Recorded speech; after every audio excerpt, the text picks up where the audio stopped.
What's going on, all you samurai assassins out there? Fat Samurai Guy is here with Let It Bad Blood, and welcome to another episode of The Movie Dojo, where we discuss martial arts cinema and action films. Today in the dojo, we are going to review Avengement. Here's a quick plot synopsis. After years of assaults on him in prison, Kane escapes for avengement on those responsible. So obviously, we have not seen every single Jesse V. Johnson film, but from what we have seen so far, I like the guy's work. I'm entertained. I did not know. I actually own one of his movies on DVD. I did not know he was the director of a film, the smaller scale action martial arts film called Pit Fighter. And I have that movie on DVD, and I enjoyed it. That's why I bought it. And I didn't know that was one of his early works. Oh, fun. So I didn't know that. So today, I actually watched The Beautiful Ones. Oh. And I was really entertained by that. I highly recommend you guys check that out. And try to watch it in black and white. I don't know if you can do that on your monitors or your TV. If you could, I don't know how.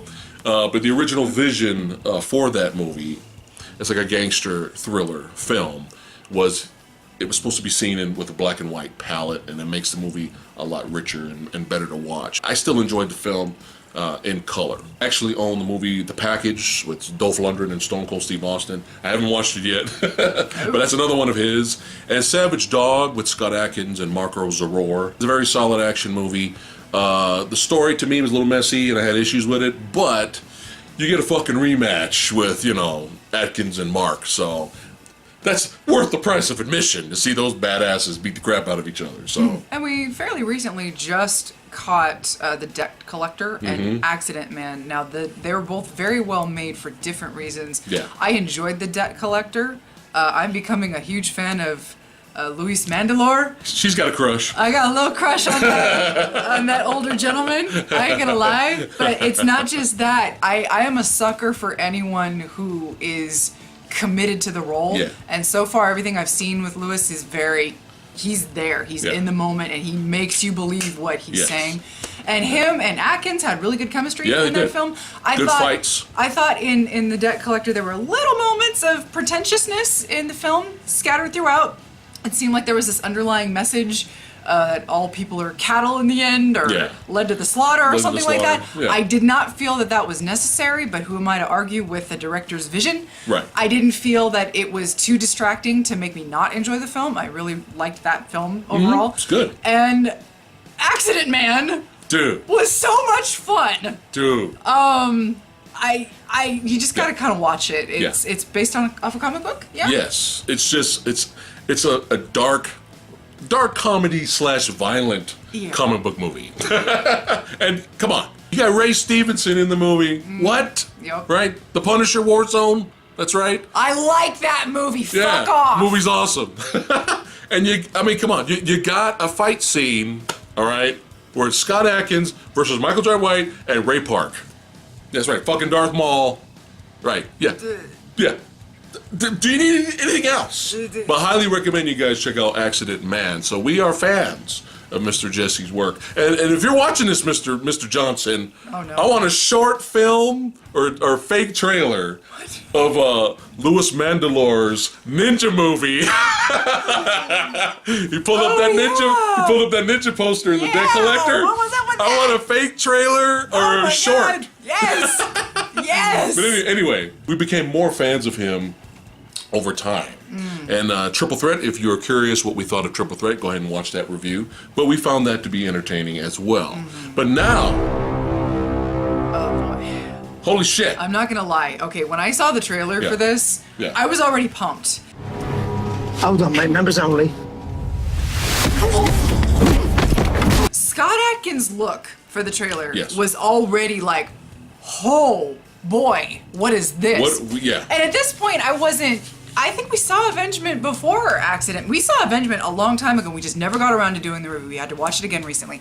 But oh my god, I was already pumped. I was so intrigued by the trailer that when it was eventually available to rent, you rented it. So we have rented it, and then we had to buy it digitally because for some reason this movie did not come out on Blu-ray in the United States. We don't know why.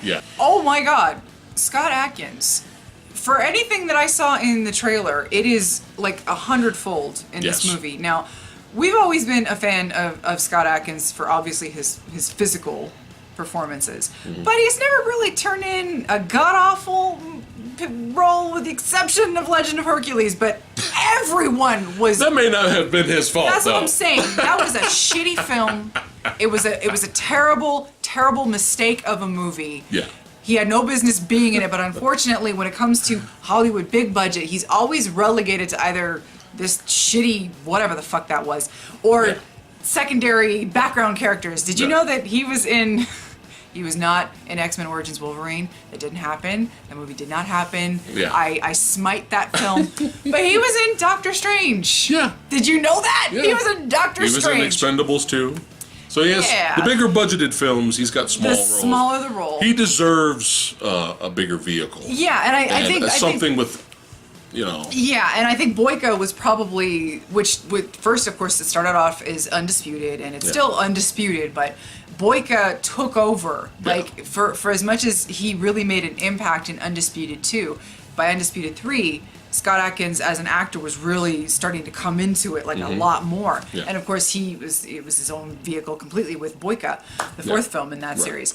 And so I don't know, I had a feeling something special was gonna happen from the trailer, and oh my God, I can't even describe to you seeing him transition, because first, this movie is told in a very out of order, non-linear fashion. Right. Some people might not like that, but I personally, I loved it. If it's done well, give it to me. I'm fine. And you first see him as the actual, what he eventually becomes, but you go back a couple of scenes and you see what he was like before all of this. You see the slow degradation and declination of what happens to him, and it's a trip to watch. It's a joy to watch. And again, we go back to Jesse V. Johnson as a filmmaker. Yes, I think this is probably. It's not probably. This is my favorite film that I've seen of him so far. Mine as well. Even Accident Man is probably like a second. I loved Accident Man. It was a lot of fun. But this movie, this movie is what I love about action movies. And it's not even like nonstop. It's not even like nonstop explosions. It's actually a really low key type of action movie. The action comes from the situations where you have these prison fights and you have these bar brawls and you have this brutal, brutal violence. Fucking badass fight sequences, guys.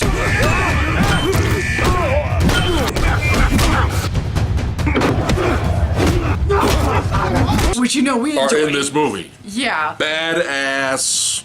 You will not be disappointed.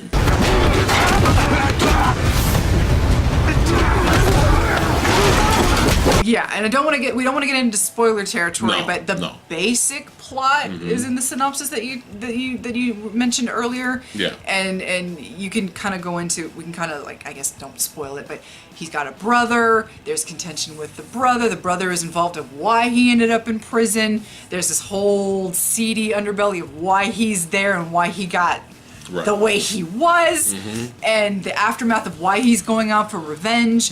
It's just, I found it to be a very well told and entertaining story overall, and it's one of those non-linear things that made sense. I loved the score of this music film. was great. I loved the different scene transitions. It was that perfect amount of exposition, but leading into a scene transition, so the exposition wasn't. It didn't take me out of the film. I didn't feel like I was being talked at. I didn't feel like the plot was being fed to me. No, the exposition was setting up where we're going in the next scene, which is usually a flashback. Yeah. I enjoyed the hell out of this movie, in case you couldn't tell.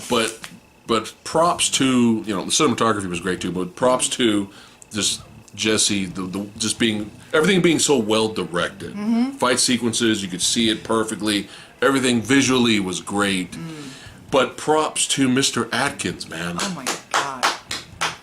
Now, I never had, because you got to think, we got to think within its genre.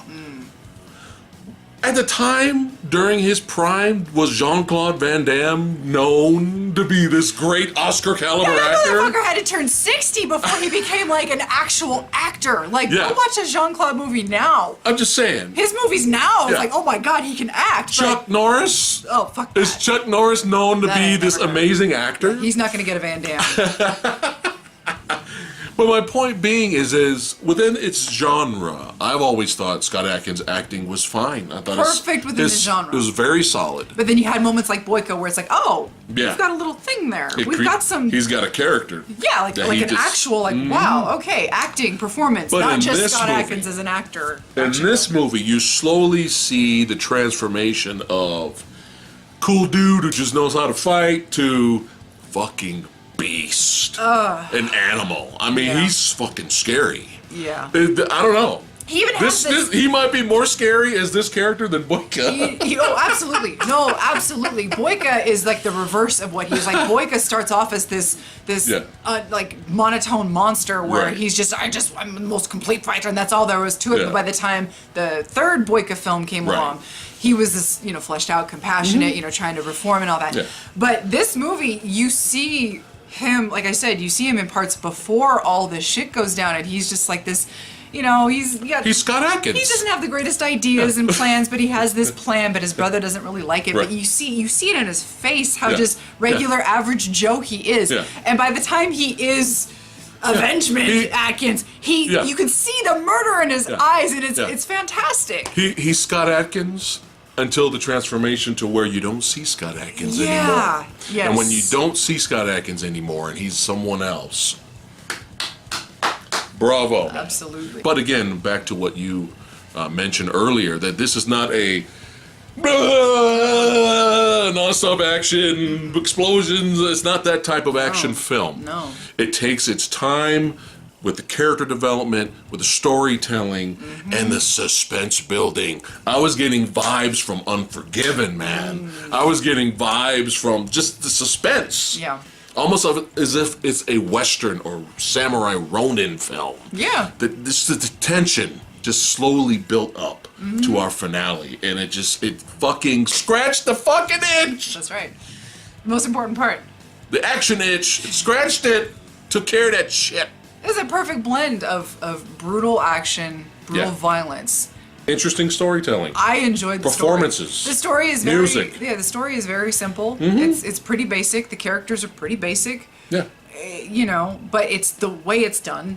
And again, the pacing and the editing, it's going to make or break a film most of the time. And whether you like nonlinear films or not, for me, this movie just worked 100%. But this movie, it's low budget and it didn't go to theaters, so it sucks. So it sucks. Fuck it. Never mind. You know what? We changed our whole review. Fuck it. It doesn't mean anything. No, there's not $200 million CGI. All right. Yeah. I think we're done here. Yeah, that's. Anything else before we give our rating? Dirty even. You feel dirty. I know, right? That. No. 0 stars, right? Yeah. No. Okay. All right. Sometimes I have a really hard time being objective when it comes to my ratings. Like, again, see the movie Mandy. I gave that movie 5 stars. Okay, yeah. I adored that film. Sometimes a movie strikes me a certain way, and I know it's not a perfect film because I can't name to you like an actual perfect movie because that's subjective. Predator. That's okay. But that's in the eye of the beholder, I think. And I think movies are always going to mean different things to different people. And some people might look at this and think, oh, this is low budget. Oh, this is, accents are too thick. Oh, whatever. It's too violent. Or, oh, it's too slow. I don't know. But for me, this movie blew me away. I adore this film so much. And I know this is way too high. Yeah. I know this rating is way too high. Sue me. Oh, shit. Sue me. I don't care. Woo! I love what I love. Well, you stole my fucking rating. Oh, sorry. 5 stars, son. Sorry. Avengement gets 5 fucking ninja stars. I am 100% biased on this. As much as we love Isaac Florentine and Scott Adkins movies together, not all of them, but as much as we like their movies together, I kind of hope Scott stays with Jesse. And Jesse. And they do more movies. Keep getting Louis Mandalore. Because he makes a cameo and he's a brief scene in this. I want the ninja movie. Don't judge trailer. me. Don't judge me. He's adorable. And him and Scott have really good chemistry. Yeah, they have they really do. solid. They have good. I did hear Accident Man 2 is coming. Yay! So we're sold. Guest starring Louis Mandalore. Just kidding. I'm sorry. So that's it for today's episode of the movie Dojo. Let us know in the comments below what you guys thought of Scott Adkins' Avengement. And I wanted to thank all you badasses for watching. You guys rock. We'll see you guys next time. Peace.